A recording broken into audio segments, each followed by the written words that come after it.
Welcome to Elevate Your Listings Work Smarter, Not Harder series, where we talk with real estate professionals on all things industry related to help you learn how to effectively elevate your listings. My name is Caitlyn Murray, and I will be your host throughout this series. Elevate Your Listing is an aerial media firm geared towards differentiating your brand and making your listing stand out among the rest. Visit our website at elevateyourlisting.com to learn more. With us today, we have Howard Morrel and Leslie Hirsch, the co-founders of Morrel, Hirsch & Advisors. Morrel, Hirsch & Advisors are a team of professional real estate agents specializing in luxury co-op, condominium, townhouse, multifamily investment property, and commercial property sales and rentals. Located in New York City, Morrel, Hirsch & Advisors work throughout Manhattan, representing a diverse clientele of international real estate investors, local residents, law firms, family offices, and REITs.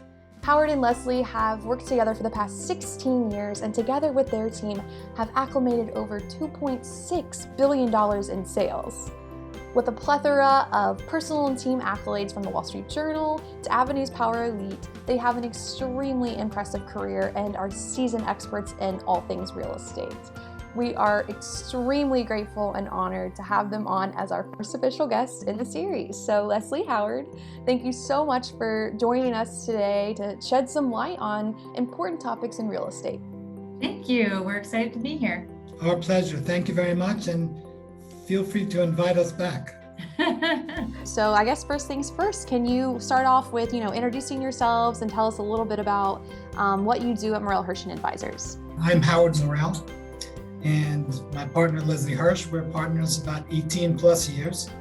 We run a team of approximately 10 agents, multilingual agents, and we specialize in condominiums in New York City, in private homes on Long Island and Brooklyn, and also condos and co-ops in Brooklyn. Our primary niche is second, third, and fourth homes, like non-primary residences or one of multiple primary residences for an international clientele. Another segment of our business is dealing with trusts and estates. So we often are contacted by either the attorney or a family member when someone has passed on, and we deal with their property, the property aspect of their estate, as well as our own clientele just that we've built over the years with a referral-based business.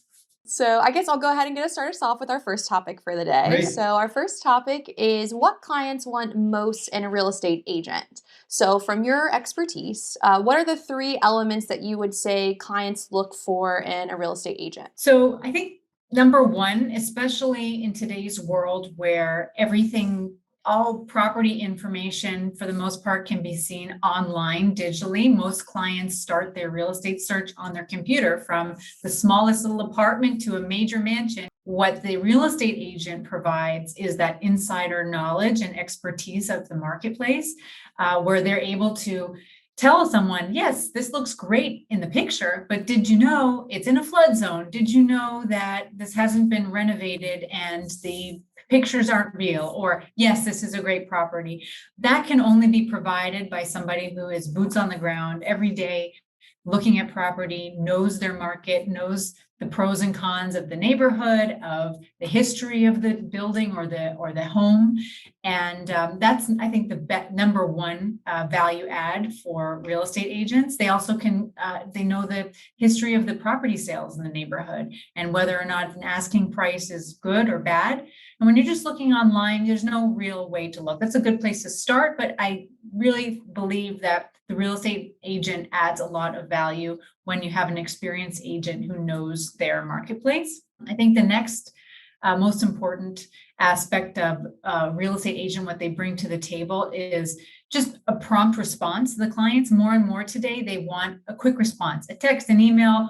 It used to be you could give it a day. Now the expectation is that we're going to respond pretty much 24 hours a day within an hour or so. People want quick responses. So much of the communication is done by text and email now. So we have to be on our game. We have to be able to provide the client the answer to their question quickly. And then the third thing is honesty. Someone that the client can trust, that they feel like the opinion that the agent is giving is fair, honest, based in experience, that they're not going to give them some fantasy answer that they want to hear. They're going to give them the no nonsense. Yes, you should buy this. No, your property is not worth as much as you think it is. Or, hey, you really should update your kitchen before you sell. And that the client knows that their agent and feels confident that their agent has their best interests in heart. Most brokers will tell you that they're honest, hardworking, and have great integrity. And, that's the common thing in every broker's bio. But I think it comes down to drilling down a little deeper, to getting the client to feel inherently that you're a fiduciary, that you're acting on their behalf. Not just that they can sort of trust your knowledge or trust you, they have to have an entire organic feeling that you're a fiduciary. To Leslie's other point about data and the access to data that all customers have, everybody's compiling data. Data is everything. But the key to using the data effectively is how you interpret it, how you compartmentalize it, and how you circulate it back to the client. That's awesome. Like you said, I definitely feel like honesty and transparency is key. And especially like what you talked about too with responsiveness. I found a stat that said that 47% of buyers and 44% of sellers ranked responsiveness, at the very, very top of their list when they're looking for an agent. So like you said, that is really, really key. I guess kind of more a relevant question to today, how have you guys seen the real estate market change in the last year in regards to clients and agents pre-COVID versus now? So the market has changed in terms of pricing, depending on where you're looking. In some areas, we've had a run on housing. Prices have gone through the roof, beyond anyone's expectation or what they could have predicted would have happened. So we have sometimes in certain markets, especially in Long Island, New Jersey, Connecticut, we've had multiple bidding wars and a lack of housing where people have made moves and decided to make these big transitions. Clients, buyers, and sellers have had a period of time to reflect on their lifestyle, on where they are located, on how they are working. And so that has now made people change. There's been a big demand for properties in Manhattan with outdoor space. And then there are people who say, I don't need to work in the city anymore. I'm more comfortable living in the suburbs with a yard in case we ever, God forbid, have to go through something like this again. I want more space and I don't have to, my office is now changing how we're going to be working. A lot of offices are reducing their real estate, their physical space, and having a work from home combination, or 100% work from home for some of their workers. So that has just made everyone change. I think there's also been sort of a spiritual reassessment that a lot of people have done in terms of their lifestyle and what they want. People have made career changes. People have made changes from one state to another, maybe want to be closer to family. All sorts of things. It's been very interesting. How that's affected the real estate market in terms of how agents do business. Videos, virtual tours, photography has become much more important as we're on the seller's side and trying to communicate to buyers who are looking now even more so online. They don't want to expose themselves to coronavirus if they can avoid it. So we don't have the looky-loo type buyers. We don't have the open house type of situation that we used to have. And so the first thing we want to do is videography and really nice photography, a virtual walkthrough, and that's going to help the client. They'll watch that first before coming. So good news is we're dealing with a lot less of just not serious buyers coming in. The person has looked at the property online, really thought about it before they picked up the phone and said, I want to come see it. So nobody's surprised about the view or the size or the layout. They know what they're planning to see. So that's really important. And then we want to convey the right message, because the danger sometimes in doing these video tours or photography, we always wanted like enhanced photography because you want to put the best foot forward with the property, the best image possible. But at the same time, you want it to be a realistic view of the property so that when someone walks in the door, they're not disappointed. They're not saying, well, I thought this was so much bigger. Well, that's because we use this fisheye lens. And we just want to show the property in its best light, but realistically as well. Most of our properties will have a video tour. We'll have more photography than we normally would have done. And we would do a 3D walkthrough as often as we possibly can, so that we can pre-vet the buyers before they walk in the door. I would say that prior to COVID, buyers at this general level, at the consumer level, people that are buying their first house, their second house, or their third house, they are reticent to give offers. They're a kind of not afraid, but they shy away from giving an offer that they'll go home and talk with their partner and say, that house is $2 million. If we could get it for 1.7, we'd buy it. Now, and they wouldn't give us that offer. Now people are completely unafraid. With COVID, that whole veil of fear of the price, it's evaporated. People are coming to us and they're offering on multiple apartments, and they're definitely not afraid of making low offers. Right. And oftentimes unrealistic pie in the sky offers, but it's no different than the seller looking for a pie in the sky price to sell at. But that's been a distinct change, that now we will be working with a buyer, and that buyer will make offers on 3 properties. And all 3 will be considerably lower than the asking price. And they'll come to the table with saying, we know the market's terrible. We know. So again, we have to come down to the facts, but that's a big difference, is the multiple offers at lower prices that people would not have done. They just wouldn't do it. That's crazy too. I mean, I guess that's really telling, with technology and screens, everyone becomes an expert and everyone kind of gets more confident to, kind of like you said, have no fear. Yeah. It's interesting that you say it like that. That I didn't think about that, but that's a great, because of the screens and the confidence level is up.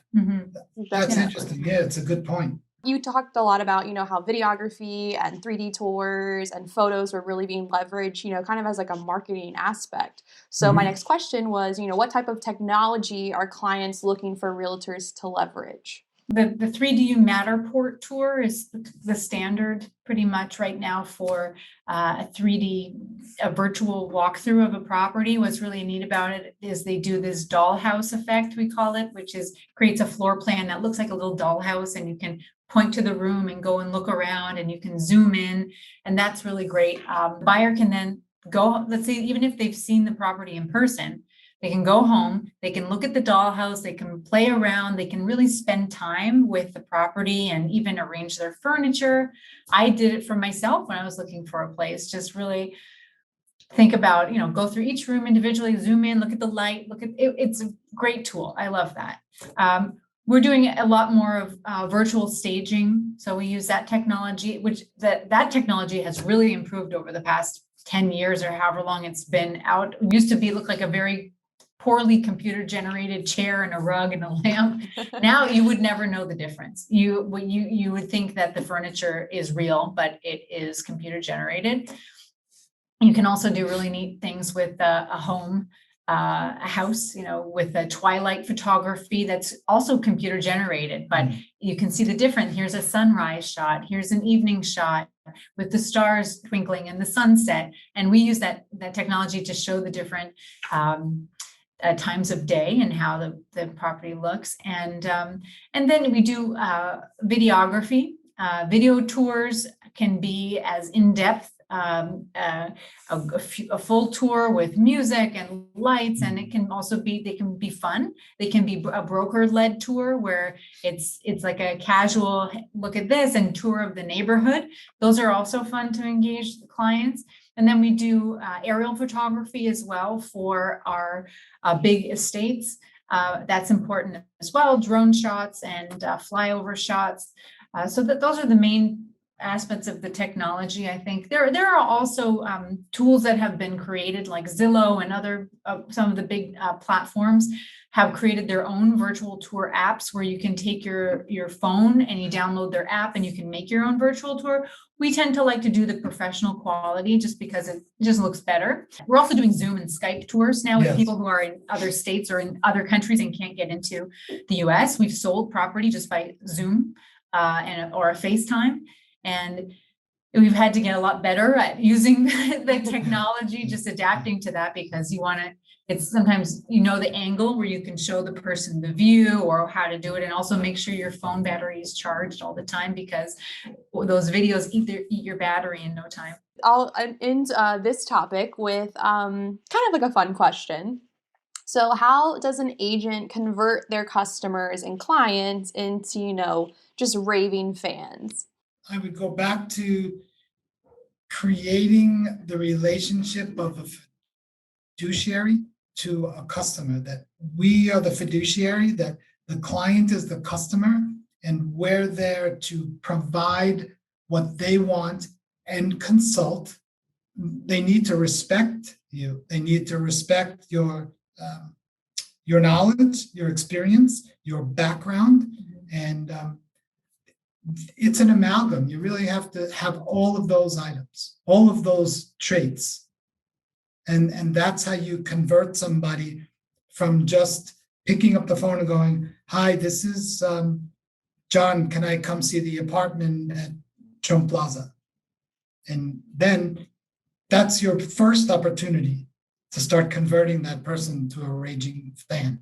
We like to try to have our clients to be clients for life, to be generational clients, where we sold them their first home, and now they're having children, and now they're moving to, the kids have moved out, and the kids now are going to college and they need an apartment or they need a home, or now we're doing a vacation home. We want to have the client relationship for all of their transactions over time. A lot of our business is based on referrals, and we get those because we stay in touch. We did a good job the first time, the second time, and the third time, and we're reliable. And they're the person that everyone knows a broker. Everybody's cousin is a broker, but you need somebody who is good, who you can trust. And so that's by word of mouth, I think, is the number one way. The other aspect that's becoming more popular is online reviews. It has become popular and it's not.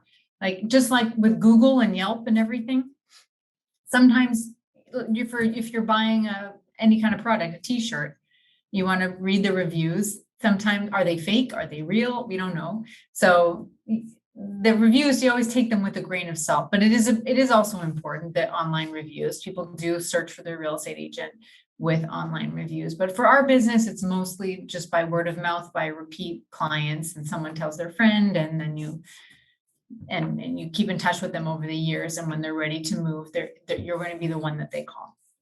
That's awesome. I think kind of like you guys have been saying too, just like transparency and being more than an agent in a way, just being human with them and almost, kind of being a peer also.